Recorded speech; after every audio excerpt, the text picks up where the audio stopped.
ನಮಸ್ಕಾರ ಬಂಧುಗಳೇ. ಪ್ರತಿ ವರ್ಷ ಬಿಸಿಲು ಜಾಸ್ತಿ ಆಗ್ತಾನೆ ಇದೆ. 2 ನಿಮಿಷನೂ ಹೊರಗೆ ನಿಂತ್ಕೊಳ್ಳೋದಕ್ಕೆ ಆಗಲ್ಲ. ಇಡೀ ದೇಹನೇ ಸುಟ್ಟೋಗುತ್ತೇನೋ ಅನ್ನೋ ಹಾಗೆ ಫೀಲ್ ಆಗುತ್ತೆ. ಆದರೆ ಇದು ಕೇವಲ ಬೇಸಿಗೆ ಅಲ್ಲ, ಇದು ಪ್ರಕೃತಿ ಕೊಡ್ತಾ ಇರೋ ವಾರ್ನಿಂಗ್. 2026ರಲ್ಲಿ ಭೂಮಿಯ ತಾಪಮಾನ ರೆಕಾರ್ಡ್ ಮಟ್ಟಕ್ಕೆ ಏರ್ತಾ ಇದೆ. ಕೆಲವು ಪ್ರದೇಶಗಳಲ್ಲಿ ಜನರು ಹೊರಗೆ ಬರೋದಕ್ಕೆ ಭಯಪಡ್ತಾ ಇದ್ದಾರೆ. ಇಷ್ಟೊಂದು ಬಿಸಿಲು ಜಾಸ್ತಿ ಆಗೋದಕ್ಕೆ ಕಾರಣ ಆದರೂ ಏನು? ಆ ಕಾರಣ ಏನೆಂದು ಈ ವಿಡಿಯೋದಲ್ಲಿ ನಾನು ನಿಮ್ಮೊಂದಿಗೆ ಹಂಚ್ಕೊಳ್ತಾ ಇದ್ದೀನಿ. ಎಲ್ಲೂ ಸ್ಕಿಪ್ ಮಾಡದೆ ಕೊನೆಯವರೆಗೂ ನೋಡಿ. ನಾವು ಬಳಸೋ ವಾಹನಗಳು,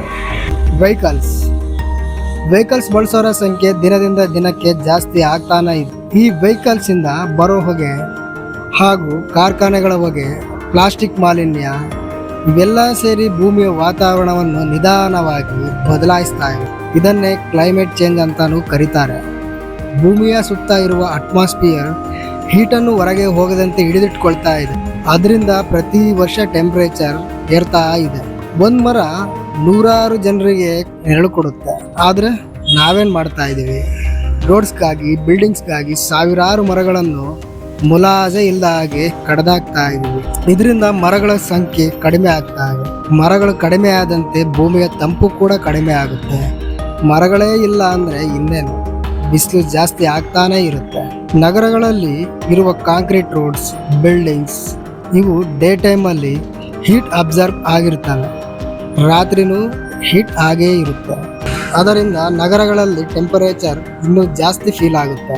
ಈ ಬಿಸಿಲಿಂದ ಆಗೋ ಎಫೆಕ್ಟ್ ಜನರಿಗೆ ಡಿಹೈಡ್ರೇಷನ್, ತಲೆನೋವು, ಸ್ಕಿನ್ ಪ್ರಾಬ್ಲಮ್ಸ್, ಹೀಟ್ ಸ್ಟ್ರೋಕ್ ಇವೆಲ್ಲ ಸಮಸ್ಯೆಗಳು ಬರುತ್ತವೆ. ಕೆರೆಗಳು ಒಣಗ್ತಾ ಇವೆ, ನೀರು ಕಡಿಮೆ ಆಗ್ತಾ ಇದೆ, ಬೆಳೆಗಳು ಹಾಳಾಗ್ತಾ ಇವೆ.